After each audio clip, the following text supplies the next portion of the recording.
ദൈവത്തിന്റെ പരിശുദ്ധാത്മാവ് എൻ്റെ ഹൃദയത്തിൽ ഇട്ട് തന്നത് is to speak on partnering for a godly vision. എങ്ങനെയാണ് ഒരു ദൈവിക ദർശനത്തോടെ നമുക്ക് പങ്കാളികളായി ചേരുവാൻ കഴിയുന്നത്? ആ ഒരു ദൈവിക ദർശനത്തിന് ദൈവവചനത്തിൽ നിന്ന് എങ്ങനെ നമുക്ക് പങ്കാളികളായി തീരുവാൻ കഴിയും? ആ പങ്കാളിത്തത്തെ കുറിച്ച് സംസാരിക്കുവാനാണ് ഇന്ന് പകൽക്കാലം ഞാൻ ആഗ്രഹിക്കുന്നത്. What does it mean to partner with a godly vision? How do you partner? What are the biblical examples? What are the benefits? What are the blessings of partnering with a godly vision? ദാവീദിന്റെ ജീവിതത്തിൽ ഉള്ള ഒരു ഉദാഹരണമാണ് ഞാൻ ആദ്യം എടുക്കുവാൻ ആഗ്രഹിക്കുന്നത്. നമുക്ക് ദാവീദിനെ കുറിച്ച് അറിയാവുന്ന പോലെ ദൈവത്തിന്റെ ഹൃദയപ്രകാരമുള്ള ഒരു മനുഷ്യന് തന്റെ 17-ാം വയസ്സിൽ ദൈവം തന്നെ കണ്ടു, ദൈവം തന്നെ തെരഞ്ഞെടുത്തു. ദൈവത്തിന്റെ അഭിഷേകം തന്റെ മേൽ, ഒരു രാജകീയ അഭിഷേകം, the anointing for kingship came upon him at the age of 17. Samuel പ്രവാചകൻ തന്റെ മേൽ അഭിഷേകം പകർന്നെങ്കിലും 13 വർഷങ്ങൾ കഴിഞ്ഞിട്ടാണ് താൻ ഒരു രാജാവായി 7 വർഷം ഹെബ്രോണിലും അത് കഴിഞ്ഞ് 33 വർഷം യെരുശലേമിലും ഒരു രാജാവായി താൻ റെയിൻ ചെയ്തത്. അപ്പൊ ദാവീദിന്റെ ജീവിതത്തെ കുറിച്ച് നമുക്കറിയാം. അനേക പ്രാവശ്യം നമ്മൾ ദാവീദിനെ കുറിച്ച് നമ്മൾ കേട്ടിട്ടുണ്ട്, നമ്മൾ ദാവീദിനെ കുറിച്ച് പഠിച്ചിട്ടുണ്ട്. ദൈവത്തിന്റെ ഹൃദയപ്രകാരമുള്ള ഒരു മനുഷ്യൻ. ഇന്ന് ദാവീദിന്റെ ജീവിതത്തിൽ നിന്ന് ചില കാര്യങ്ങൾ വരച്ച് കാട്ടിയതിനു ശേഷം എങ്ങനെയാണ് ഒരു ദൈവിക ദർശനം തന്റെ ഉള്ളിലേക്ക് ദൈവം കൊടുത്തതും and how did the whole nation become partners and partakers of that vision which came from God into David's heart. 1 ദിനവൃത്താന്തം 28-ാം അധ്യായം 1-3 വരെയുള്ള വാക്യങ്ങൾ നമുക്കൊന്ന് വായിക്കാം. ശതാധിപന്മാരെയും രാജാവിന്റെയും അവന്റെ പുത്രന്മാരുടെയും സകല വസ്തുവകകൾക്കും നാൽക്കാലികൾക്കുമുള്ള മേൽവിചാരകന്മാരെയും ഷണ്ഡന്മാരെയും വീരന്മാരെയും സകല പരാക്രമശാലികളെയും യെരുശലേമിൽ കൂട്ടിവരുത്തി. ദാവീദ് രാജാവ് എഴുന്നേറ്റ് നിന്ന് പറഞ്ഞതെന്തെന്നാൽ, എന്റെ സഹോദരന്മാരും എന്റെ ജനവുമായുള്ളവരെ, എന്റെ വാക്ക് കേൾപ്പീൻ. യഹോവയുടെ നിയമപെട്ടകത്തിനും നമ്മുടെ ദൈവത്തിന്റെ പാദപീഠത്തിനുമായി ഒരു വിശ്രമാലയം പണിയുവാൻ എനിക്ക് താല്പര്യമുണ്ടായിരുന്നു. പണിക്കു വേണ്ടി ഞാൻ വട്ടം കൂട്ടിയിരുന്നു. എന്നാൽ ദൈവം എന്നോട്, നീ എന്റെ നാമത്തിന് ഒരാലയം പണിയരുത്, നീ ഒരു യോദ്ധാവാകുന്നു, രക്തവും ചൊരിയിച്ചിരിക്കുന്നു എന്ന് കൽപ്പിച്ചു. ദാവീദ് ആൾക്കാരെല്ലാം വിളിച്ചുകൂട്ടി തന്റെ ഹൃദയത്തിലുണ്ടായിരുന്ന ആഗ്രഹവും തന്റെ ഹൃദയത്തിൽ ദൈവം നൽകിയിരിക്കുന്ന ആ ദർശനത്തെ തന്റെ ആൾക്കാരോട് പകരുന്ന ഒരു സമയമായിരുന്നത്. താൻ പറഞ്ഞു, എന്റെ ഹൃദയത്തിൽ വലിയ ആഗ്രഹമാണ്. 2 സാമുവേൽ 7-ാം അധ്യായം 1-3 വരെ ഉള്ള വാക്യങ്ങളിൽ നമുക്ക് അത് കുറച്ചും കൂടി വളരെ ഡീറ്റെയിൽഡ് ആയിട്ട് നമുക്ക് കാണാം. യഹോവ ചുറ്റുമുള്ള സകല ശത്രുക്കളെയും അടക്കി രാജാവിന് സ്വസ്ഥത നൽകിയ ശേഷം രാജാവ് തന്റെ അരമനയിൽ വസിക്കും കാലത്ത് ഒരിക്കൽ രാജാവ് നാഥാൻ പ്രവാചകനോട് 17-ാമത്തെ വയസ്സിൽ തന്റെ മേൽ അഭിഷേകം വന്നു. 13 വർഷങ്ങളിൽ താൻ അഭിഷേകത്തിന്റെ ഒരു പൂർത്തിയിലേക്ക് ഒരു രാജാവായി 30-ാമത്തെ വയസ്സ് ഏകദേശമായപ്പോൾ താൻ ഒരു രാജാവായി. കുറച്ച് വർഷങ്ങളൂടെ കഴിഞ്ഞപ്പോൾ തനിക്ക് ശത്രുക്കളുടെ മേൽ അധികാരം, ഫിലിസ്തീയ സൈന്യം ഇസ്രായേലിനെതിരെ വന്നു. അവിടെ ഒക്കെ ദൈവം തനിക്ക് വലിയ ജയം കൊടുത്തു. അങ്ങനെ വളരെ വിശ്രമിച്ച് തന്റെ ശത്രുക്കളിൽ നിന്നൊക്കെ വളരെ ജയമൊക്കെ ലഭിച്ച് വിശ്രമിച്ചുകൊണ്ട് തന്റെ വീട്ടിൽ ഇരുന്ന സമയത്ത് 1-ാമത്തെ വാക്യം, that the king said first, it came to pass when the king sat in the house which the Lord had given him, he was resting there with the rest round about all his enemies. Second verse, the king said to Jonathan the prophet, see, I dwell in a house of cedar, but the ark of God dwell in the curtains. ഞാൻ നല്ല ഒരു വീട്ടിൽ പാർക്കുന്നു, പക്ഷെ ദൈവത്തിന്റെ പെട്ടകമോ തിരശ്ശീലയ്ക്കകത്ത്, അല്ലെങ്കിൽ ടാബർനക്കിൾ of David എന്ന് പറഞ്ഞ ഒരു കേർട്ടൻ വെച്ച് മറച്ചിരിക്കുന്ന ഒരു ചെറിയ ടെന്റിലാണ് ഈ ആർക്ക് ഓഫ് ദ കവനന്റ് ഇരിക്കുന്നത്. അപ്പൊ തന്റെ ഹൃദയത്തിൽ വലിയൊരു ആഗ്രഹമുണ്ടായി. 3-ാം വാക്യം, നാഥാൻ രാജാവിനോട്, നീ ചെന്ന് നിന്റെ മനസ്സിലുള്ളതൊക്കെയും ചെയ്തു കൊള്ളുക, യഹോവ നിന്നോട് കൂടെ ഉണ്ട് എന്ന് പറഞ്ഞു. ദാവീദ് എന്താ രാജാവായിരുന്നു, തന്റെ ഹൃദയത്തിലുള്ള ആഗ്രഹം പ്രവാചകനോട് പറഞ്ഞു. നാഥാൻ പ്രവാചകൻ പറഞ്ഞു, നിന്റെ ഹൃദയത്തിലുള്ള ആഗ്രഹം വളരെ നല്ലത് തന്നെ, നീ എന്തേ മുമ്പോട്ട് കടന്നു എന്ന് ആ ദർശനത്തെ പൂർത്തീകരിക്കുവാനായി നാഥാനും തന്നോട് പറയുന്നു. അപ്പം ഡേവിഡ് ഇസ് ഗെറ്റിംഗ് റെഡി, ദാവീദ് റെഡി ആകുക. അപ്പോൾ അന്ന് രാത്രി തന്നെ നാഥാനോട് വീണ്ടും ദൈവം സംസാരിക്കുന്നു. 4, 5, 6. എന്നാൽ അന്ന് രാത്രി യഹോവയുടെ അരുളപ്പാട് നാഥാൻ ഉണ്ടായതെന്തെന്നാൽ, എന്റെ ദാസനായ ദാവീദിനോട് നീ ചെന്ന് പറയുക, യഹോവ ഇപ്രകാരം അരുളി ചെയ്യുന്നു, ഞാൻ അധിവസിക്കേണ്ടതിന് നീ എനിക്കൊരു ആലയം പണിയുമോ? ഞാൻ ഇസ്രായേൽ മക്കളെ മിസ്രയീമിൽ നിന്ന് പുറപ്പെടുവിച്ച നാൾ മുതൽ ഇന്നുവരെയും ഞാൻ ആ ആലയത്തിൽ അധിവസിക്കാതെ കൂടാരത്തിലും നിവാസത്തിലുമല്ലോ സഞ്ചരിച്ചു വരുന്നത്. എന്റെ ജനമായ ഇസ്രായേലിനെ മേയ്ക്കുവാൻ ഞാൻ കൽപ്പിച്ചാക്കിയ ഇസ്രായേൽ ഗോത്രങ്ങളിൽ ഒന്നിനോട് എനിക്ക് ദേവദാരു കൊണ്ട് ഒരു ആലയം പണിയാതിരിക്കുന്നത് എന്ത് എന്ന എല്ലാ ഇസ്രായേൽ മക്കളോടും കൂടെ ഞാൻ സഞ്ചരിച്ചു വന്ന സ്ഥലങ്ങളിൽ എവിടെ വെച്ചെങ്കിലും ഒരു വാക്ക് കൽപ്പിച്ചിട്ടുണ്ടോ? നാഥാനോട് ദൈവത്തിന്റെ അരുളപ്പാട് അറിയിക്കുക. ഞാൻ എപ്പോഴെങ്കിലും ചോദിച്ചു, നിങ്ങളുടെ മധ്യത്തിൽ ഞാൻ ഉണ്ടായിരുന്നു, നിങ്ങൾ കൂടാരത്തിൽ കൂടെ മരുഭൂമിയിൽ കൂടെ കടന്നു പോയപ്പോൾ ഞാൻ നിങ്ങളോട് കൂടെ ഉണ്ടായിരുന്നു, എപ്പോഴെങ്കിലും എനിക്ക് വേണ്ടി ഒരു ഭവനം പണിയണമെന്ന് ഞാൻ നിങ്ങളോട് പറഞ്ഞോ എന്ന് നാഥാനോട് ദൈവം തന്റെ ഹൃദയത്തിന്റെ വെളിപ്പാടുകൾ പകരുന്നൊരു സമയമാണ്. യെസ്, തുടർന്ന് വായിക്കാം. ആകയാൽ നീ എന്റെ ദാസനായ ദാവീദിനോട് പറയേണ്ടത് എന്തെന്നാൽ, സൈന്യങ്ങളുടെ യഹോവ ഇപ്രകാരം അരുളി ചെയ്യുന്നു, എന്റെ ജനമായ ഇസ്രായേലിന്മേൽ പ്രഭു ആയിരിക്കേണ്ടതിന് ഞാൻ നിന്നെ പുൽപ്പുറത്തു നിന്ന് ആടുകളെ നോക്കി നടക്കുമ്പോൾ തന്നെ എടുത്തു. നീ സഞ്ചരിച്ചു വന്ന എല്ലായിടത്തും ഞാൻ നിന്നോടുകൂടെ ഇരുന്നു. നിന്റെ സകല ശത്രുക്കളെയും നിന്റെ മുമ്പിൽ ഛേദിച്ചു കളഞ്ഞിരിക്കുന്നു. ഭൂമിയിലുള്ള മഹാന്മാരുടെ പേര് പോലെ ഞാൻ നിന്റെ പേര് വലുതാക്കും. ദാവീദിനോട് ദൈവം പറയുന്നു, ദാവീദ്, ഞാനാണ് നിന്നെ ഉയർത്തിയത്, ഞാനാണ് നിന്നെ തെരഞ്ഞെടുത്തത്. ദാവീദിന്റെ ഹൃദയം ദൈവത്തിനു വേണ്ടി, ദൈവപ്പെട്ടകത്തിന് മുമ്പാകെ, ദൈവത്തിന്റെ ആ പെട്ടകത്തിന് മുമ്പാകെ തന്നെ മറന്ന് ഹീനമായി മറ്റുള്ളവർക്ക് നോക്കി നിൽക്കുമ്പോൾ ഒരു പരിഹാസ വിഷയമായി അൺഡിഗ്നിഫൈഡായി ദാവീദ് ദൈവത്തെ സ്നേഹിച്ചതിന്റെ ഒരു ഭാഗമായി ഡേവിഡ് ഡാൻസ് ബിഫോർ ഗോഡ്. നമ്മളതെല്ലാം വായിച്ചിട്ടുണ്ട്. ദാവീദ് ദൈവത്തിന് മുമ്പാകെ നൃത്തം ചെയ്തു. ദൈവ സാന്നിധ്യത്തിന് മുമ്പാകെ വളരെ ആത്മാർത്ഥമായി അവൻ ദൈവത്തെ സ്നേഹിച്ചതുകൊണ്ട് he lost himself completely in the presence of God. അങ്ങനെ ഉളവായ ഒരു ദൈവിക ആഗ്രഹമാണ്, ഈ പെട്ടകം ഇങ്ങനെ ശീലകൾ ചുറ്റിയിരിക്കുന്ന ഇങ്ങനെ ഒരു ചെറിയൊരു സ്ഥലത്താണ്, അതുകൊണ്ട് ദൈവത്തിനു വേണ്ടി മനോഹരമായ ഒരു ആലയം പണിഞ്ഞ് ദൈവത്തിന്റെ ആ പെട്ടകത്തെ അവിടെ വളരെ ബഹുമാനത്തോടെ നമുക്ക് വെക്കണം എന്നൊരു ആഗ്രഹം തന്റെ ഹൃദയത്തിൽ വന്നു. ആ ആഗ്രഹത്തോടാണ് ദൈവം പ്രതികരിച്ച് ദാവീദിനോട് പറയുന്നത്. ദൈവം ഇങ്ങനെയാണ് ദാവീദിനോട് പറഞ്ഞത്, നിന്റെ ആഗ്രഹം നല്ലതാണ്, എങ്കിലും നീ ഒരു യോദ്ധാവായതുകൊണ്ടും അനേക ശത്രുക്കളുടെ രക്തം നിന്റെ കൈകൊണ്ട് എടുത്തതുകൊണ്ടും നീ അല്ല ഈ ആലയം പണിയേണ്ടത്. നിന്നിൽ നിന്ന് ഉത്ഭവിക്കുന്ന ഒരു സന്തതി ഈ ആഗ്രഹത്തെ അത് ഏറ്റെടുത്ത് എനിക്ക് വേണ്ടി ഒരു ആലയം പണിയും, ശലോമോൻ ഒരു ആലയം പണിയും എന്ന് ദൈവം നാഥാനിൽ കൂടെ പറയുകയും 7-ാം അധ്യായം 11-12 വാക്യം ദൈവം പറയുന്നു, you not going to build a house for me David, I will build a house for you and your son, your descendant will build what is in your heart. ഞാൻ നിന്റെ സകല ശത്രുക്കളെയും അടക്കി നിനക്ക് സ്വസ്ഥത നൽകും. അത്രയുമല്ല, യഹോവ നിനക്ക് ഒരു ഗൃഹം ഉണ്ടാക്കുമെന്ന് യഹോവ നിന്നോട് അറിയിച്ചിരിക്കുന്നു. നിന്റെ ഉദരത്തിൽ നിന്ന് പുറപ്പെട്ടു വന്നിരിക്കുന്ന സന്തതിയെ നിന്റെ ആയുഷ്കാലം തികഞ്ഞിട്ട് നിന്റെ പിതാക്കന്മാരോടുകൂടെ നിദ്ര കൊള്ളുമ്പോൾ ഞാൻ നിനക്ക് പിന്തുടർച്ചയായി സ്ഥിരപ്പെടുത്തുകയും അവന്റെ രാജ്യത്വം ഉറപ്പാക്കുകയും ചെയ്യും. Partnering with a godly vision. ഒരു ദൈവിക ആഗ്രഹം തന്റെ ഹൃദയത്തിലുള്ള ഒരു godly desire ദാവീദിന്റെ ഉള്ളിലുണ്ടായി. അത് താൻ പ്രവാചകനോട് പറഞ്ഞു. അന്ന് അങ്ങനെയായിരുന്നു, പുരോഹിതന്മാരും പ്രവാചകന്മാരും രാജാക്കന്മാരും അങ്ങനെ അഭിഷിക്തന്മാര് ഉണ്ട്. ആ ഒരു കൗൺസിലിൽ മാത്രമേ ഒരു കിങ്ലി അനോയിന്റിംഗ് ഉള്ള ഒരാൾക്ക് അങ്ങനെയുള്ള കാര്യങ്ങൾ ചെയ്യുവാൻ കഴിയുകയുള്ളൂ. അപ്പൊ നാഥാനോട് പറഞ്ഞപ്പോൾ നാഥാൻ പറഞ്ഞു, ശരി, നിന്റെ ആഗ്രഹം വലുതാണെന്ന് പറഞ്ഞു. പക്ഷെ ദൈവം പറഞ്ഞു, ചില പ്രമാണങ്ങളുണ്ട്, ചില വഴികളുണ്ട് അതിന് എന്ന് പറഞ്ഞ് ദൈവത്തിന്റെ ഹൃദയത്തെ പകരുന്ന ഒരു സമയമാണ്. ദാവീദിന്റെ ഹൃദയത്തിൽ ഒരു ദൈവികമായ ഒരു ആഗ്രഹം, ഒരു ദർശനം ഉണ്ടായിരുന്നു. 1 Chronicles chapter 28 verse 10-13. വിശുദ്ധ മന്ദിരമായ ഒരു ആലയം പണിവാൻ യഹോവ നിന്നെ തിരഞ്ഞെടുത്തിരിക്കുന്നു. ധൈര്യപ്പെട്ട് നീ അത് നിവർത്തിച്ചു കൊള്ളുക.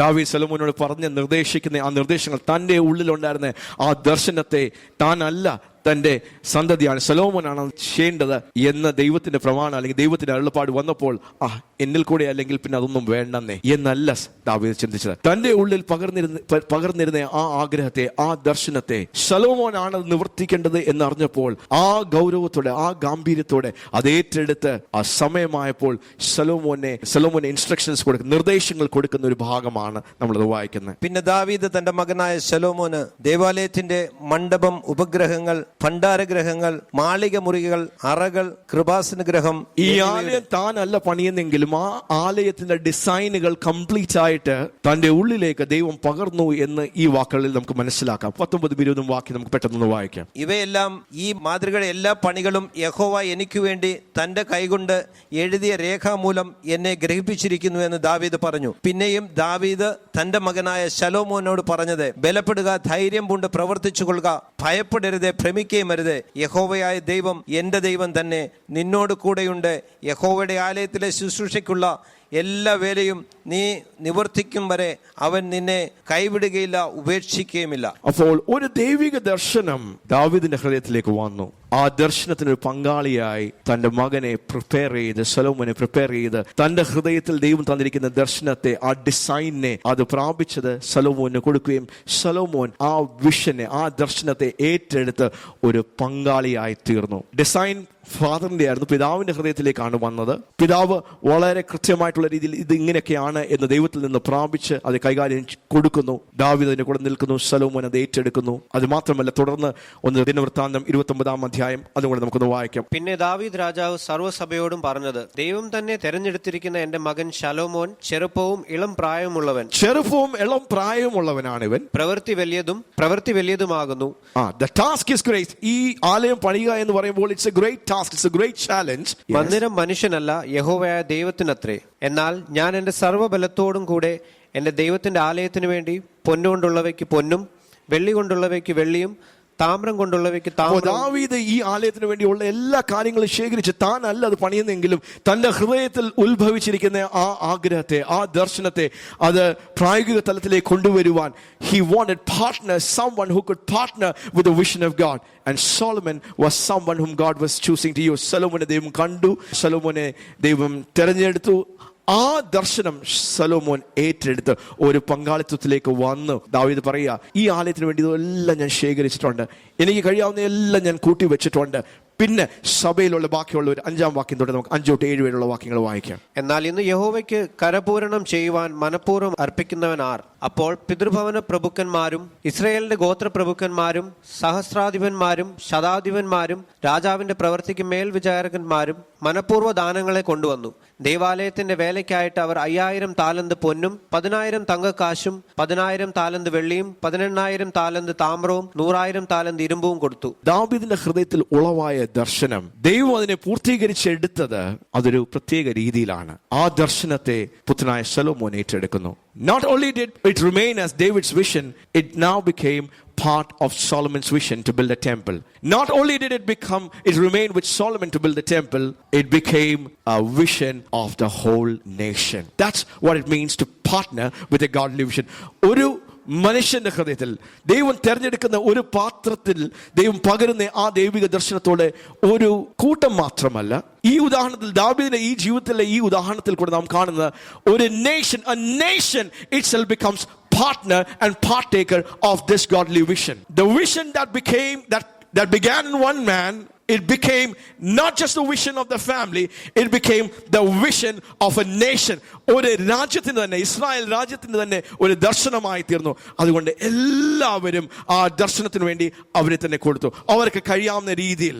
ദാവീദ് കുറെ ശേഖരിച്ചു വെച്ചു, താലന്തും പൊന്നും അതും ഇതൊക്കെ ശേഖരിച്ചു വെച്ചു. അതിനുവേണ്ടിയുള്ള പ്രഷ്യസ് രാജാവായതുകൊണ്ട് അവിടുന്ന് ഇവിടുന്ന് ഒക്കെ പ്രഷ്യസ് സ്റ്റോൺസും അതും തടികളും നമ്മൾ അതിന്റെ വലിയ ഡീറ്റെയിൽസ് അവിടെ കാണുന്നതാണ്. അപ്പോൾ ദാവീദിന്റെ ആ ഹൃദയവും ആ താല്പര്യവും ആ ദർശനത്തിന് വേണ്ടിയുള്ള ഉത്സാഹം കണ്ട് ബാക്കി എല്ലാവരും, ആ രാജ്യത്തിലുള്ള എല്ലാവരും ആ ദൈവിക ദർശനത്തോടെ കൂടെ ചേർന്ന് ആ ദർശനത്തെ അതിന്റെ പൂർത്തിയിലേക്ക് കൊണ്ടുവരുന്നു. 2 ദിനവൃത്താന്തം 7-ാം അധ്യായം 1 തൊട്ട് 3 വരെയുള്ള വാക്യങ്ങൾ പെട്ടെന്ന് നമുക്കൊന്ന് ഓടിച്ച് വായിക്കാം. ആ ദൈവിക ദർശനത്തിന്റെ പൂർത്തി നടക്കുന്ന ഒരു കാര്യമാണത്. തേജസ്സും ആലയത്തിൽ നിറഞ്ഞു. യഹോവയുടെ തേജസ് യഹോവയുടെ ആലയത്തിൽ നിറഞ്ഞിരിക്കൊണ്ട് പുരോഹിതന്മാർക്ക് യഹോവയുടെ ആലയത്തിൽ കടക്കുവാൻ കഴിയും. പുരോഹിതന്മാർക്ക് ആലയത്തിൽ നിൽക്കുവാൻ കഴിയാത്ത രീതിയിൽ ആലയത്തിൽ ദൈവത്തിന്റെ സാന്നിധ്യം, ദൈവത്തിന്റെ മഹത്വം ഇറങ്ങി. ഈ ദർശനം ദൈവത്തിൽ നിന്ന് തന്നെ ആയിരുന്നു എന്നുള്ള കാര്യത്തെ ദൈവം അച്ചാരം ഇടുന്നൊരു കാര്യമാണത്. It took time for the temple to be built. ഈ ആലയം പണിഞ്ഞെടുക്കുവാൻ, ഈ ടെമ്പിൾ പണിഞ്ഞെടുക്കുവാൻ ഒത്തിരി സമയമെടുത്തു.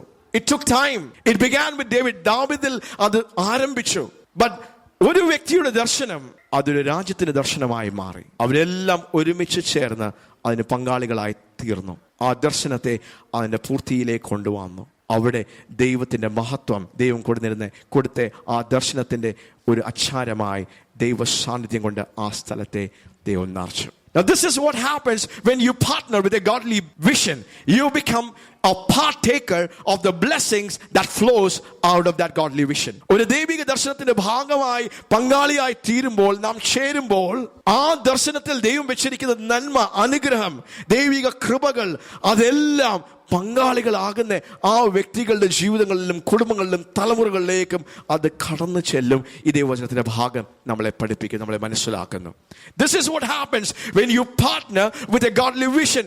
You become a channel of the blessings that flow and you become a partaker of the blessings of God. നെഹെമ്യായുടെ ജീവിതത്തിൽ ആദ്യത്തെ അധ്യായം 2, 3, 4 വാക്യങ്ങൾ. ഞാൻ ശൂശൻ രാജധാനിയിൽ ഇരിക്കുമ്പോൾ എന്റെ സഹോദരന്മാരിലെ ഒരുത്തനായ ഹനാനിയും യഹൂദയിൽ നിന്ന് ചില പുരുഷന്മാരും വന്നു. ഞാൻ അവരോട് പ്രവാസത്തിൽ നിന്ന് തെറ്റി ഒഴിഞ്ഞു പോയ യഹൂദന്മാരെ കുറിച്ചും യെരുശലേമിനെ കുറിച്ചും ചോദിച്ചു. അതിനെ അവർ എന്നോട് പ്രവാസത്തിൽ നിന്നും, അതിന്റെ ബാക്ക്ഗ്രൗണ്ടൊക്കെ നമുക്കറിയാം. താൻ പേർഷ്യയിലാണ്, വളരെ നല്ലൊരു ഉദ്യോഗമൊക്കെ ചെയ്ത് രാജാവിന്റെ കപ്പ് ബെയറാണ് താൻ. എല്ലാം നല്ല രീതിയിൽ തനിക്ക് വേണ്ടി പോകുന്നു. പക്ഷെ താൻ പെട്ടെന്ന് ഇങ്ങനെ ഒരു വാർത്ത കേൾക്കുക, യെരുശലേമിന്റെ മതിലുകൾ ഇടിഞ്ഞിരിക്കുന്നു. പ്രവാസത്തിൽ താമസിക്കുന്ന ആൾക്കാർ വളരെ കഷ്ടത്തിലും വളരെ ബുദ്ധിമുട്ടിലാണ്.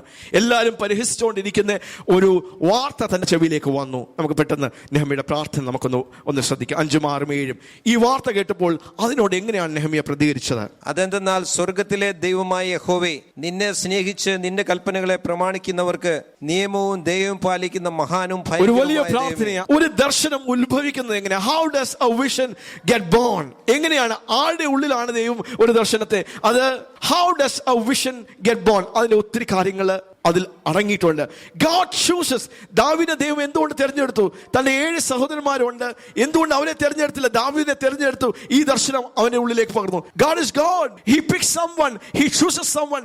ദൈവം ഒരു വ്യക്തിയെ തെരഞ്ഞെടുക്കുന്നു, ദൈവം ഒരാളെ ചൂസ് ചെയ്യുന്നു, ആ വ്യക്തിയിലേക്ക് ദൈവം ആ ദർശനത്തെ പകർന്നു കൊടുക്കുന്നു. പിന്നെ അത് ആ വ്യക്തിയുടെ ദർശനം മാത്രമല്ല, അത് ദൈവത്തിന്റെ ദർശനമാകിയാൽ ആ ദൈവിക ദർശനത്തോടെ പങ്കാളിത്വം ചെയ്യുവാൻ, പാർട്ട്ണർ ആകുവാൻ ദൈവം ബാക്കിയുള്ള ജനങ്ങളെ എല്ലാരെയും വിളിക്കുന്നു. നെഹമ്യായുടെ ജീവിതത്തിൽ താൻ ഈ വാർത്ത കേൾക്കുന്നു, താൻ ദൈവത്തിന്റെ സന്നിധിയിൽ കരയുന്നു, താൻ ഉപവസിക്കുന്നു, താൻ പ്രാർത്ഥിക്കുന്നു, ആ ജനത്തിന് വേണ്ടി ഇടുവിൽ നിൽക്കുന്നു. തന്റെ ഹൃദയത്തിലേക്ക് ഒരു ദൈവിക ദർശനവും ഒരു വലിയ വിശ്വാസവും ഒരു ആഗ്രഹവും ആലോചനയും ഒക്കെ കടന്നു വരുന്നു. 11ാമത്തെ വാക്യം. കർത്താവേ, നിന്റെ ചെവി അടിയന്റെ പ്രാർത്ഥനയ്ക്കും നിന്റെ നാമത്തെ ഭയപ്പെടുവാൻ താല്പര്യപ്പെടുന്ന നിന്റെ ദാസന്മാരുടെ പ്രാർത്ഥനയ്ക്കും ശ്രദ്ധയുള്ളതായിരിക്കണമേ. ഇന്ന് അടിയന് കാര്യം സാധിപ്പിച്ചു, ഈ മനുഷ്യന്റെ മുൻപാകെ എനിക്ക് ദയ ലഭിക്കണമേ.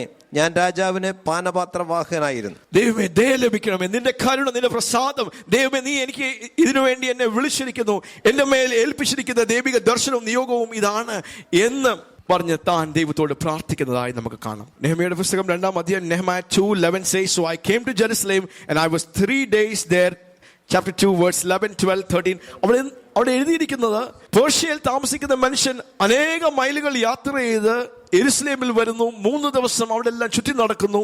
അവിടെ ഇടിഞ്ഞു കിടക്കുന്ന മതിലുകളെ താൻ ഇൻസ്പെക്ട് ചെയ്യുന്നു. തന്റെ ഹൃദയത്തിലേക്ക് ദൈവം ചില ആലോചനകൾ പകരുന്നു. പിന്നെ 17ാമത്തെ വാക്യത്തിൽ, then I said to them, you see the bad situation we are in, that Jerusalem is desolate, its gates are burned by fire. Come, let us rebuild the wall of Jerusalem so that we will no longer be a reproach. 19ാം വാക്യം. എന്നാൽ ഹോരോന്യനായ സൻബല്ലത്തും അമ്മോന്യനായ അസൻതോബിയാവും അരാബ്യനായ ഗശേമും ഇത് കേട്ടിട്ട് ഞങ്ങളെ പരിഹസിച്ചു, നിന്ദിച്ചു. നിങ്ങൾ ചെയ്യുന്ന ഈ കാര്യം എന്ത്? നിങ്ങൾ രാജാവിനോട് മത്സരിപ്പാൻ വന്നിരിക്കുന്നുവോ എന്ന് ചോദിച്ചു. ഒരു ദൈവിക ദർശനം ദൈവം കൊടുക്കുമ്പോഴും ആൾക്കാർ ആ ദർശനത്തോട് കൂടി വരുമ്പോഴും not everything goes out smooth. ഒരു ദൈവം ഒരു ദർശനം കൊടുക്കുന്നു എന്ന് വെച്ച് എല്ലാം വളരെ സമാധാനപരമായും ഒരു പ്രശ്നവുമില്ലാതെ, ഒരു ചാലഞ്ചസും ഹിൻഡ്രൻസസും ഇല്ലാതെ ആ ദർശനം അതിന്റെ പൂർത്തിയിലേക്ക് എത്തുകയില്ല. God gives you a vision.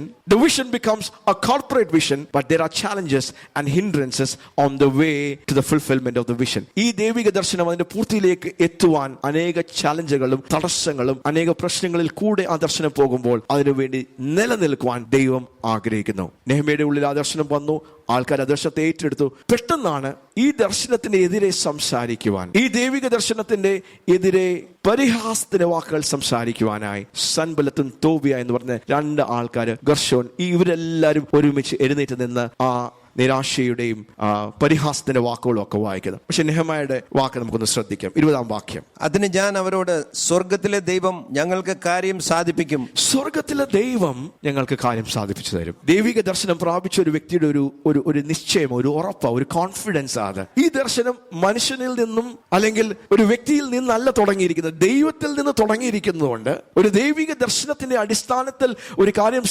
Start ചെയ്യുമ്പോൾ പരിഹാസത്തിന്റെയും നിരാശയുടെയും എതിർപ്പിന്റെയും ശബ്ദങ്ങൾ വരുമ്പോൾ അതിന്റെ മധ്യത്തിൽ വളരെ ഉറപ്പോടും ധൈര്യത്തോടും ദർശനം പ്രാപിച്ചവൻ, ദർശനത്തിന് പങ്കാളികളായിരിക്കുന്നവർക്ക് ഒരുമിച്ച് പറയുവാൻ കഴിയും, ദൈവം ഞങ്ങൾക്ക് സാധിപ്പിച്ചു തരും. God will make this happen. God will give us success. ദൈവം ഇതിനെ സക്സസ്ഫുൾ ആക്കി തീർക്കും. 3-ാം അധ്യായം 1-3 വരെ വാക്യം. അങ്ങനെ മഹാപുരോഹിതനായ എലിയാശീബും അവന്റെ സഹോദരന്മാരായ പുരോഹിതന്മാരും എഴുന്നേറ്റ് ആട്ടിൻ വാതിൽ പണിതു. അവർ അത് പ്രതിഷ്ഠിച്ചു, അതിന്റെ കഥകളും വെച്ചു. ഹമേയ ഗോപുരവും അവയും ഹനാനയേൽ ഗോപുരവും അവർ അത് പ്രതിഷ്ഠിച്ചു. അപ്പോൾ ഇവിടെ വായിക്കുന്നത്, ഈ 3-ാം അധ്യായം 1-3 വരെ വാക്യത്തിൽ വായിക്കുന്ന ഓരോരുത്തരും, ഈ ദർശനത്തിന്റെ പങ്കാളികളായ ഓരോരുത്തരും അവർ എഴുന്നേറ്റ് എന്ത് ചെയ്തു? അവർ പണിയുവാൻ തുടങ്ങി. അവർ ദർശനത്തോടെ കൂടെ ചേർന്ന് പ്രവർത്തിക്കുവാൻ തുടങ്ങി. അവരവരുടെ ഭാഗം ചെയ്യാൻ തുടങ്ങി. ഇടിഞ്ഞെടുക്കുന്ന മതിലുകൾ ഓരോന്നായി ഓരോ ആൾക്കാര് ഉത്തരവാദിത്വം അനുസരിച്ച് they began to build the gates. പക്ഷെ അതിന്റെ മധ്യത്തിൽ നമുക്ക് പെട്ടെന്ന് 5-ാം വാക്യം ഒന്ന് വായിക്കാം. ഒത്തിരി പേർ ചേർന്ന് ആ കാര്യത്തെ, ആ ദർശനത്തെ ഏറ്റെടുത്തു.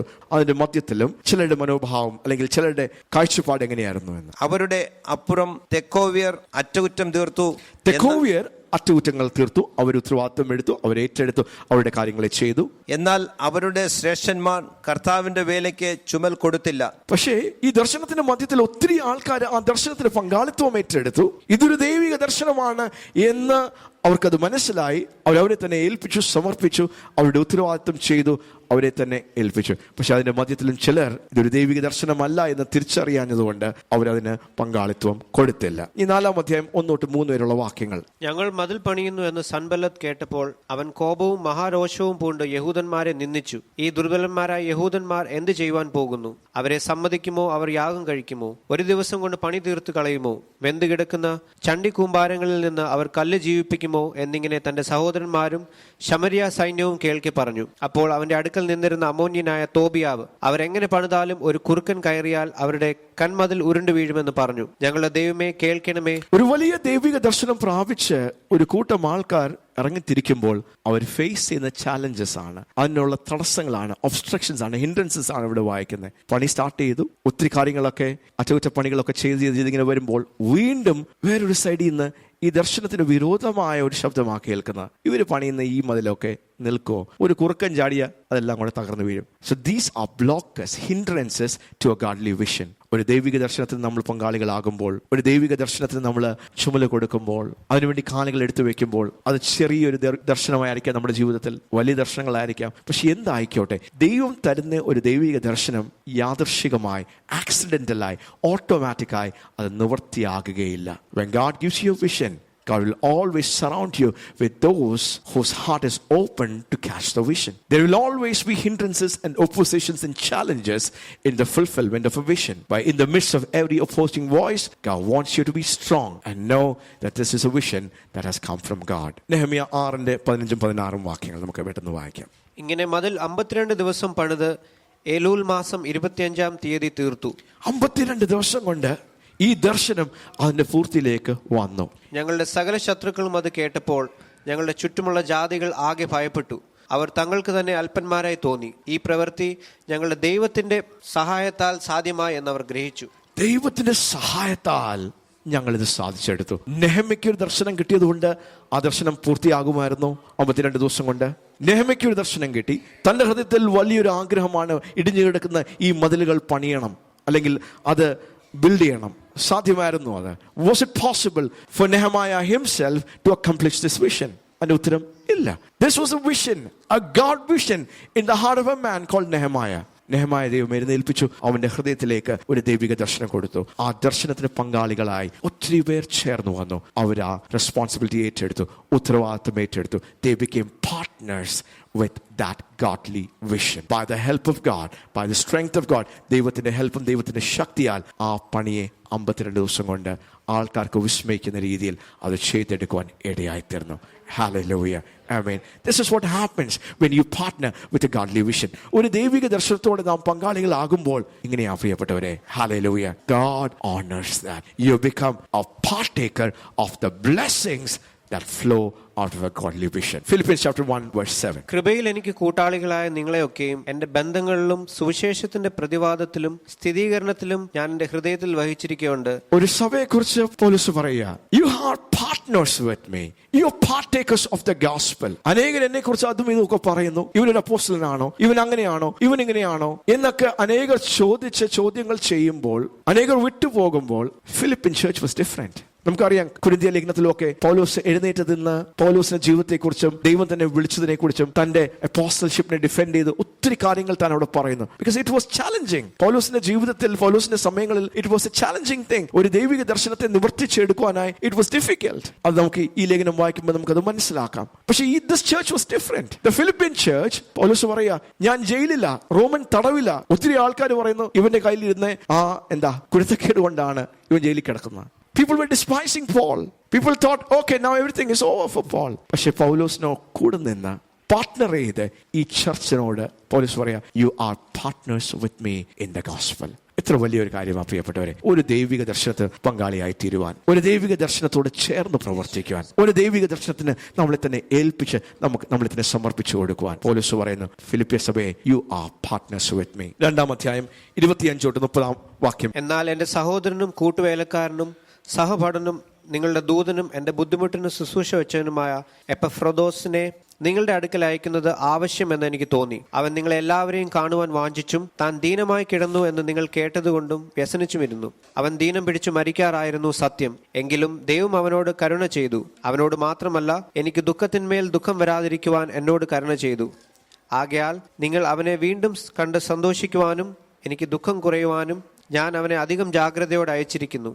അവനെ കർത്താവിൽ പൂർണ്ണ സന്തോഷത്തോടുകൂടെ കൈക്കൊള്ളുവാൻ ഇങ്ങനെയുള്ളവരെ ബഹുമാനിക്കുവിൻ. എനിക്ക് വേണ്ടിയുള്ള നിങ്ങളുടെ ശുശ്രൂഷയുടെ കുറവ് തീർക്കുവാനല്ലോ അവൻ തന്റെ പ്രാണനെ പോലും കരുതാതെ ക്രിസ്തുവിന്റെ വേല നിമിത്തം മരണത്തോളമായി പോയത്. പൗലോസിനോടും പൗലോസിന്റെ മേൽ ദൈവം പരിമേൽപ്പിച്ചിരിക്കുന്ന ആ ദൈവിക ശുശ്രൂഷയ്ക്ക് നിവർത്തിയാകുവാൻ, ഒരു പങ്കാളിയാകുവാൻ ഒരു സഭ, ആ സഭയുടെ പാസ്റ്ററിന്റെ കയ്യിൽ അവിടെ ഉണ്ടായിരിക്കുന്ന ഓഫറിങ്സും കളക്ഷൻസും ഒക്കെ എടുത്ത് മൈലുകൾ ദൂരെ ട്രാവൽ ചെയ്ത് പൗലോസ് ആയിരുന്ന കാരാഗ്രഹത്തിൽ പോയി കണ്ട് അവന് വേണ്ടി പൗലോസിന് ആവശ്യമുള്ള ആ കാര്യങ്ങളെ കൊടുക്കുന്ന ഒരു ലെറ്ററാണ്. സോ ഈ ഫിലിപ്പിയൻ ലേഖനം എന്ന് പറയുമ്പോൾ it's basically A thanks giving letter. എന്റെ ബുദ്ധിമുട്ടിലും എന്റെ കഷ്ടത്തിലും എന്റെ പീഡനത്തിലും എനിക്ക് ഏറ്റവും ബുദ്ധിമുട്ടുള്ള സമയത്ത് നിങ്ങൾ എന്നെ ഓർത്ത് എന്നോടും എൻ്റെ മേൽ പരിമേൽപ്പിച്ചിരിക്കുന്ന ദൈവിക ദർശനത്തോട് നിങ്ങൾ പങ്കാളികളായി തീർന്നിരിക്കുന്ന ആ കാര്യത്തെ വിളിച്ചു പറയുന്ന, കാണിക്കുന്ന ഒരു ഭാഗമാണിത്. എപ്പഫ്രോഡിറ്റസിനെ കുറിച്ച് എടുത്തു പറയുന്നു, നിങ്ങളുടെ മെസ്സഞ്ചർ ആയിരിക്കുന്ന, അല്ലെങ്കിൽ നിങ്ങളുടെ പാസ്റ്റർ ആയിരിക്കുന്ന, നിങ്ങളുടെ ദാസനായിരിക്കുന്ന, ഫിലിപ്പിൻ ചർച്ചിന്റെ ദാസനായിരിക്കുന്ന, പാസ്റ്റർ ആയിരിക്കുന്ന ഈ മനുഷ്യൻ എന്നെ ശുശ്രൂഷിക്കാൻ, പൗലോസിനെ ശുശ്രൂഷിക്കുവാൻ തന്റെ ജീവൻ പോലും നഷ്ടപ്പെടുത്തി, അപകടത്തിലാക്കി, മരണത്തിന്റെ അവസ്ഥയിൽ വന്ന്, അങ്ങനെ നിങ്ങൾക്ക് വേണ്ടി, ഈ സഭയ്ക്ക് വേണ്ടി, ഈ സഭയെ പ്രതിനിധീകരിച്ച് റെപ്രസെന്റ് ചെയ്ത് പൗലോസിനെ ശുശ്രൂഷിക്കുന്ന ഒരു സഭ, ഒരു ദൈവീ ദർശനത്തിന് പങ്കാളിയായി തീരുന്ന ഒരു കാര്യമാണ് നമ്മളിവിടെ കാണുന്നത്. How A church became, an entire church became partner with Paul the apostle. 4-ാം അധ്യായം അതിന്റെ കോണ്ടെക്സ്റ്റിലാണ്. 4-ാം അധ്യായം നമുക്ക് തുറന്ന് വീണ്ടും വായിക്കാം. നമുക്കറിയാം എങ്ങനെയാണ് ആ ഫിലിപ്പിയ സഭ ഫിലിപ്പിയിൽ ഉളവായത്. അപ്പോസ്തല പ്രവർത്തികൾ 16-ാം അധ്യായം 9-10 വാക്യത്തിൽ ദൈവമാണ് പൗലോസിനെ അങ്ങോട്ട് അയച്ചത് എന്നുള്ള കാര്യത്തെക്കുറിച്ച് വലിയ ദർശനം, ആ വലിയ വെളിപ്പാട് ഈ സഭയുടെ ഉള്ളിൽ ഉള്ളത് കൊണ്ട് എന്ത് ചെയ്തു? അവർ ആ കാര്യത്തെ ഏറ്റെടുത്തു. അപ്പോസ്തല പ്രവർത്തികൾ 16-ാം അധ്യായം 9-10 വാക്യം. അവിടെ വെച്ച് പൗലോസ് രാത്രിയിൽ മക്കെദോന്യക്കാരനായ പുരുഷൻ അരികെ നിന്നു. നീ മക്കെദോന്യയ്ക്ക് കടന്നു വന്ന് ഞങ്ങളെ സഹായിക്കുക എന്ന് എന്നോട് അപേക്ഷിക്കുന്നതായി ഒരു ദർശനം കണ്ടു. ആ ദർശനം കണ്ടിട്ട് അവരോട് സുവിശേഷം അറിയിപ്പാൻ ദൈവം ഞങ്ങളെ വിളിച്ചിരിക്കുന്നുവെന്ന് നിശ്ചയിച്ചു. ഞങ്ങൾ ഉടനെ മക്കെദോന്യയ്ക്ക് പുറപ്പെടുവാൻ ശ്രമിച്ചു. ദൈവിക ശുശ്രൂഷയിൽ ഈ ഒരു സംഭവം, അപ്പോസ്തല പ്രവർത്തികൾ 16-ാം അധ്യായത്തിലുള്ള ഈ ഒരു incident is a turning incident. Asia മൈനറിൽ സുവിശേഷം പറഞ്ഞുകൊണ്ടിരിക്കുന്ന പൗലോസിനോട് ദൈവം ഇടപെട്ട് രാത്രിയിൽ ഒരു ദർശനത്തിൽ കൂടെ മാസിഡോണിയയിൽ നിന്ന് ഒരു പുരുഷൻ ഞങ്ങളെ വന്ന് സഹായിക്കണമേ, ദൈവത്തിന്റെ കാര്യങ്ങൾ ഞങ്ങൾക്ക് പറഞ്ഞു തരണമേ എന്ന് രാത്രിയിൽ ദർശനത്തിൽ പൗലോസ് കാണുക. അത് ദൈവം സംസാരിച്ചിരിക്കുന്നു, ദൈവം ഒരു ദർശനം തന്നിരിക്കുന്നു, ഒരു ദൈവിക നിയോഗമാണ്, ഉദ്ദേശമാണെന്ന് തിരിച്ചറിഞ്ഞ് പൗലോസും ശീലാസും അവരെ ഏഷ്യയിൽ നിന്ന് യൂറോപ്പിലേക്ക് യാത്രയായി തീർന്നു. This is A very life turning incident in the history of the church. The gospel changes, the gospel spreads into continents. ഒരു കോണ്ടിനെന്റിൽ നിന്ന്, ഏഷ്യ മൈനർ എന്ന ആ ഭൂഖണ്ഡത്തിൽ നിന്ന്, കോണ്ടിനെന്റിൽ നിന്ന് യൂറോപ്പിലേക്ക് ദൈവിക സുവിശേഷം, ഈ ദൈവരാജ്യത്തിന്റെ സുവിശേഷം കടക്കുന്ന ഒരു ടേണിംഗ് പോയിന്റ് ആണത്. ഒരു ദർശനം പൗലോസിന്റെ ഉള്ളിൽ ഉളവായി. ശീലാസും ബാക്കിയുള്ള ആൾക്കാരും അതിനോട് കൂടെ ചേർന്ന് ആ ദർശനത്തിന് പങ്കാളികളായി തീർന്നു. അവർ ഫിലിപ്പിയ സഭയിലോട്ട്, അവർ മാസിഡോണിയയിലോട്ട് കടന്നുപോയി. അവിടെ പോയപ്പോൾ ആ ദർശനത്തെ സ്വീകരിക്കാൻ ഒരു ലിഡിയയുടെ ഹൃദയത്തെ ദൈവം തുറന്നു.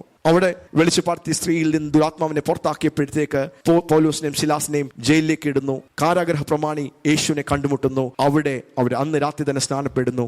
അവിടെ ഒരു ദൈവസഭ ഉളവാകുന്നു. ഫിലിപ്പിയ സഭയുടെ ചരിത്രമാണ് ഞാൻ ഇത് പറയുന്നത്.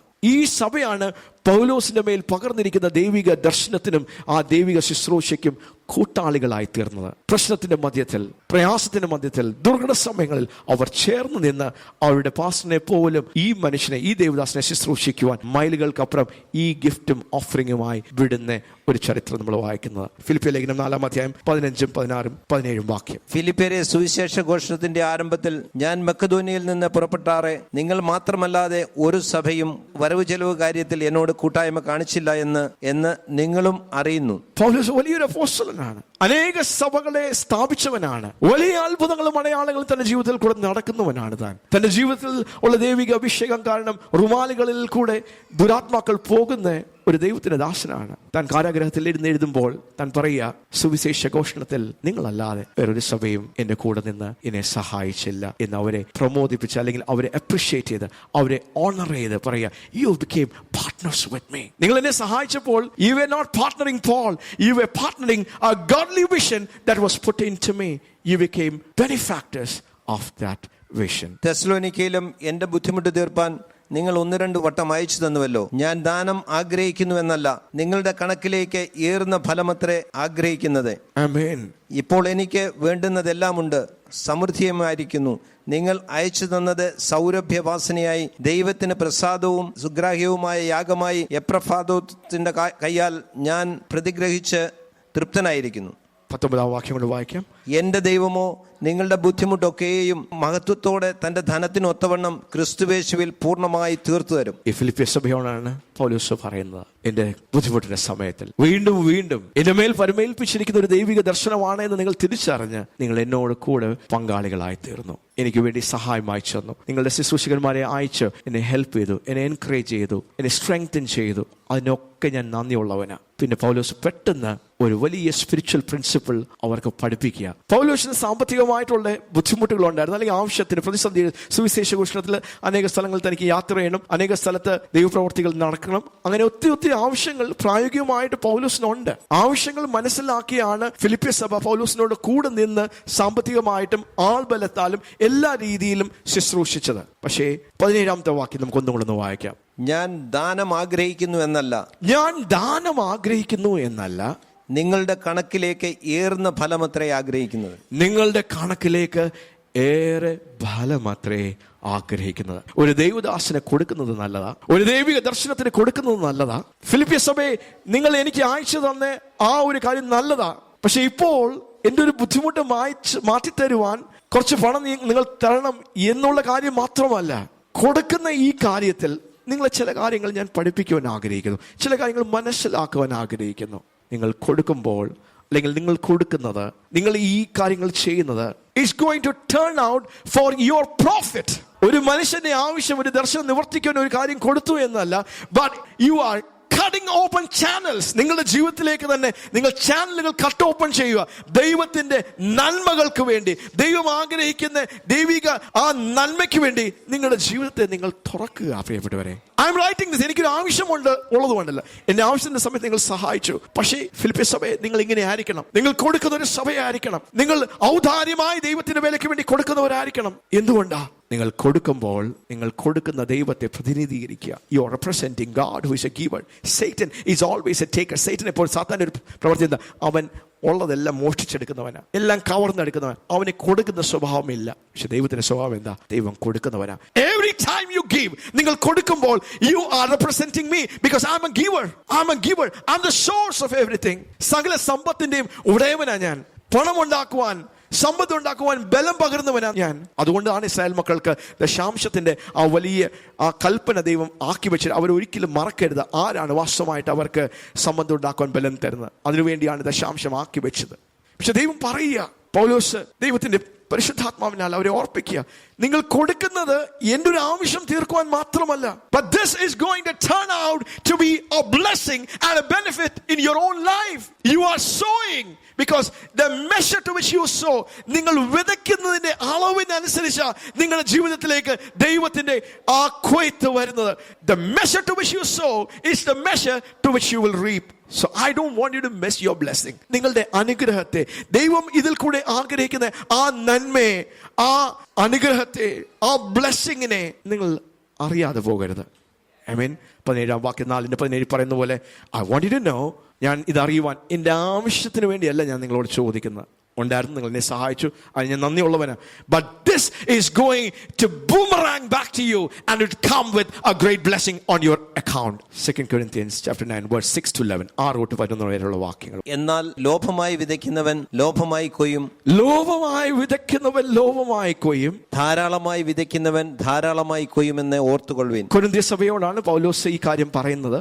യെരുശലേമിലുള്ള വിശുദ്ധന്മാർക്ക് അവർ കഷ്ടത്തിലാണ്, അവർ ബുദ്ധിമുട്ടിലാണ്, പ്രയാസത്തിലാണ്. ജാതികളുടെ അപ്പോസ്തലനായ പൗലോസിന്റെ ഹൃദയത്തിൽ വലിയ ഭാരം, വലിയ ആത്മഭാരം, യെരൂശലേമിലുള്ള ദൈവമക്കളെ കുറിച്ച് തന്റെ ഹൃദയത്തിൽ ആത്മഭാരമുള്ളതുകൊണ്ട് താൻ നട്ടിരിക്കുന്നതും താൻ ശുശ്രൂഷിക്കുന്നതും താൻ മേൽനോട്ടം കൊടുക്കുന്ന സഭകളോട് പറയുക, യെരൂശലേമിൽ നമ്മുടെ പ്രിയപ്പെട്ടവരുണ്ട്, നമ്മുടെ സഹോദരന്മാരുണ്ട്, അവർ യഹൂദന്മാർ, അവർ അങ്ങനെയാണ് കർത്താവിനെ അറിഞ്ഞ്. നമ്മളെല്ലാം ജാതികളാണ്, നമ്മൾ അങ്ങനെയാണ് നമുക്ക് കർത്താവിനെ അറിഞ്ഞ്. പക്ഷെ എന്താ, അവരുടെ ബുദ്ധിമുട്ടിന്റെ സമയത്ത് നമുക്ക് പങ്കാളികളായി തീരണം പ്രിയപ്പെട്ടവരെ എന്ന് കൊരിന്ത്യ സഭയോട് പറഞ്ഞ് അവരെ ഉത്തേജിപ്പിച്ച്, അവരെ എൻകറേജ് ചെയ്ത് എക്സോർട്ട് ചെയ്യുന്ന ഒരു പാസേജസ് 8-9 അധ്യായം. അവിടെയാണ് പല പ്രിൻസിപ്പിൾസ്, ഫിനാൻഷ്യൽ ബ്ലെസ്സിങ്സിന് അല്ലെങ്കിൽ ദൈവിക സാമ്പത്തിക അനുഗ്രഹത്തിന്റെ പല ഉദാഹരണങ്ങൾ നമുക്ക് അവിടെ കാണാം. തത്വങ്ങൾ, പ്രമാണങ്ങൾ, പ്രിൻസിപ്പിൾസ് നമുക്ക് അവിടെ കാണാം. ഇന്ന് പ്രോസ്പെരിറ്റി ഗോസ്പലിനെ ഒപ്പോസ് ചെയ്യുന്ന ഒത്തിരി ആൾക്കാരുണ്ട്. അവർ പറയും, ഓ നിങ്ങൾ പ്രോസ്പെരിറ്റി പഠിപ്പിക്കുന്നു, അത് പഠിപ്പിക്കുന്നു, ഇത് പഠിപ്പിക്കുന്നു. പക്ഷെ ദൈവവചനത്തിന്റെ പ്രമാണങ്ങളാണ് പ്രിയപ്പെട്ടവരെ. നിങ്ങൾ ലോഭമായി വിതച്ചാൽ ലോഭമായി കൊയ്യും.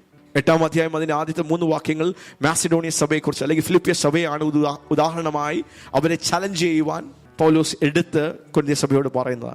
അവര് കൊടുക്കുന്ന ആ ധനശേഖരത്തിന്റെ കാര്യത്തിലാണ് ഈ പാസേജ് എഴുതിയിരിക്കുന്നത്. അവിടെ പറയുക, 6-ാം വാക്യങ്ങൾ ഒന്ന് വായിക്കാമോ? എന്നാൽ ലോഭമായി വിതയ്ക്കുന്നവൻ ലോഭമായി കൊയ്യും. ലോഭമായി വിതയ്ക്കുന്നവൻ ലോഭമായി കൊയ്യും. ധാരാളമായി വിതയ്ക്കുന്നവൻ ധാരാളമായി കൊയ്യുമെന്ന് ഓർത്തുകൊള്ളുവിൻ. ധാരാളമായി വിതയ്ക്കുന്നവൻ ധാരാളമായി കൊയ്യുമെന്ന് നിങ്ങൾ ഓർത്തുകൊള്ളുക. അവനവൻ ഹൃദയത്തിൽ നിശ്ചയിച്ചതുപോലെ കൊടുക്കട്ടെ. ഹൃദയത്തിൽ നിശ്ചയിച്ചതുപോലെ കൊടുക്കട്ടെ. സങ്കടത്തോടെ അരുത്. സങ്കടത്തോടെ അരുത്. നിർബന്ധത്താലും അരുത്. ആരെങ്കിലും നിർബന്ധിക്കുന്നുണ്ട്, സങ്കടത്തോടെ അയ്യോ കൊടുക്കണമല്ലോ, കൊടുത്തില്ലെങ്കിൽ എന്ത് സംഭവിക്കും, ദൈവം എന്നെ ശപിക്കുമോ, അല്ലെങ്കിൽ ദൈവം എന്റെ അനുഗ്രഹങ്ങൾ തടസ്സപ്പെടുത്തുമോ?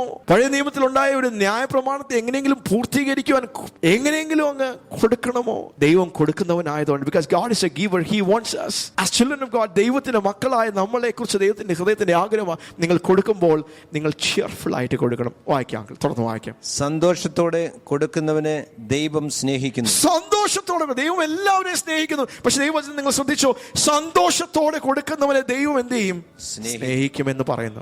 സന്തോഷത്തോടെ. 10-ാമത്തെ വാക്യം ഒന്ന് വായിക്കാം. എന്നാൽ വിതയ്ക്കുന്നവന് വിത്തും ഭക്ഷിപ്പാൻ ആഹാരവും നൽകുന്നവൻ നിങ്ങളുടെ വിതയും നൽകി പൊലിപ്പിക്കുകയും നിങ്ങളുടെ നീതിയുടെ വിളവ് വർദ്ധിപ്പിക്കുകയും ചെയ്യും. God is the one who supplies your seed. വിതയ്ക്കുവാൻ വിത്ത് തരുന്നവൻ ദൈവമാണ്. തുറന്ന് വായിക്കാമോ? വിതയ്ക്കുന്നവന് വിത്തും ഭക്ഷിപ്പാൻ ആഹാരവും നൽകുന്നവൻ. ഭക്ഷിക്കുവാൻ ആകാൻ. The one who gives, the one who supplies seed to the sower and bread. ഇംഗ്ലീഷിൽ പറഞ്ഞിരിക്കുന്നത്, He will multiply your seed so that you can sow and He will increase your harvest, the harvest of righteousness.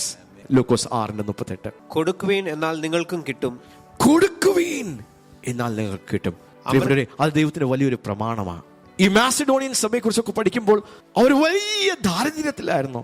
അവിടെ എഴുതിയിരിക്കുന്നത്, ഉപയോഗിച്ചിരിക്കുന്നത്, മഹാദാരിദ്ര്യത്തിലും വലിയ പീഡനത്തിന്റെ മധ്യത്തിലാണ് ഈ ഫിലിപ്പിയ സഭ പൗലോസിന് കൊടുത്തത്. അവർ സാധാരണമായി കൊടുത്തത് അവരുടെ പ്രാപ്തിക്കും അവരുടെ പ്രാപ്തിക്കും മീതെയും അവർ ദൈവത്തിന് കൊടുത്തു. അവരുടെ പ്രാപ്തിക്കും മീതെയും അവർ കൊടുത്തു. മഹാദാരിദ്ര്യത്തിന്റെ മധ്യത്തിൽ, അവരുടെ പീഡനത്തിന്റെ മധ്യത്തിൽ അവർ ദൈവത്തിന് കൊടുത്തു. ഹല്ലേലൂയ. അത് വലിയ ദൈവത്തിന്റെ പ്രിൻസിപ്പിളാണ് പ്രിയപ്പെട്ടവരെ. God loves a hilarious giver. ദൈവം സന്തോഷത്തോടെ കൊടുക്കുവാൻ ദൈവം നമ്മളെ ആഗ്രഹിക്കുന്നു. അതെന്താണെങ്കിലും ആ വിധവയുടെ 2 വെള്ളിക്കാശ് precious in the sight of God. അതുകൊണ്ട് നിങ്ങൾക്ക് കൊടുക്കുവാൻ ഇന്ന് അല്പമേ ഉള്ളെങ്കിൽ അത് ലജ്ജിക്കേണ്ട ആവശ്യമില്ല. കർത്താവ് എനിക്ക് തരുവാൻ ഇതാ ഉള്ളത്. അവളെ സംബന്ധിച്ചിടത്തോളം അതേ ഉള്ളായിരുന്നു, ആ വിധവയ്ക്ക് അതേ ഉള്ളായിരുന്നു. പക്ഷെ കർത്താവ് പറഞ്ഞു, എല്ലാരെയും കാട്ടിൽ അവളാ ഏറ്റവും കൂടുതൽ കൊടുത്തത്. അവൾക്ക് ഉള്ളതും കൂടെ എന്ത് ചെയ്തു? അവള് ദൈവത്തെ അങ്ങനെ അങ്ങ് വിശ്വസിച്ചു, ഒരു കുട്ടിയെ പോലെ അങ്ങ് വിശ്വസിച്ചവൾ. But the principle is the measure you give. നാം അളക്കുന്ന അളവിനാണ് നമുക്ക് അളന്ന് തിരിച്ചു ലഭിക്കുന്നത്. നാം വിതയ്ക്കുന്ന വിത്താണ് അത് നമുക്ക് തിരികെ ഒരു കൊയ്ത്തായിട്ട് വരുന്നത്. നാം ലോഭമായി വിതച്ചാൽ ലോഭമായി കൊയ്യും എന്ന് ദൈവത്തിന്റെ വചനം പറയുന്നു. ഹല്ലേലൂയ. ആമേൻ.